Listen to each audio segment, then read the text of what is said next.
Paano kung sabihin kong may isang murang bagay sa bahay na ginagamit ng milyon-milyong tao laban sa may putok? Pero effective nga ba talaga ang tawas? O isa lang itong lumang paniniwala? Alamin natin. Ang tawas ay isa sa mga pinakasikat na natural na deodorant sa Pilipinas. Madalas itong ginagamit sa kilikili para mabawasan ang hindi kanais-nais na amoy ng katawan. Pero bago natin sagutin kung effective ba ito, kailangan muna nating malaman kung saan nanggagaling ang may putok. Ang amoy sa kilikili ay hindi direktang galing sa pawis. Sa katunayan, ang pawis mismo ay halos walang amoy. Ang problema ay nagsisimula kapag ang bakterya sa balat ay pinagpiestahan ang pawis at mga natural na langis ng katawan. Kapag nangyari iyon, lumalabas ang amoy na tinatawag nating body odor o may putok. Dito pumapasok ang tawas. Ang tawas ay may katangiang nakakatulong pigilan ang pagdami ng bakterya sa balat. Dahil mas kaunti ang bakterya, mas kaunti rin ang amoy na nabubuo. Bukod dito, nakakatulong din itong panatilihing mas tuyo ang bahagi ng kilikili.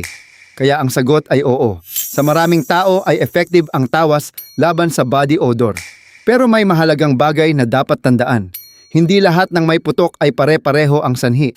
Kung sobra ang pagpapawis, may hormonal changes, impeksyon sa balat, o iba pang kondisyon sa katawan, maaaring hindi sapat ang tawas lamang. May mga tao ring sensitibo ang balat at maaaring makaranas ng pangangati o pamumula kapag gumagamit ng tawas. Kaya kung mapansin mong naiirita ang balat mo, itigil muna ang paggamit at kumonsulta sa doktor. Para mas maging epektibo ang tawas, mahalaga pa rin ang tamang kalinisan.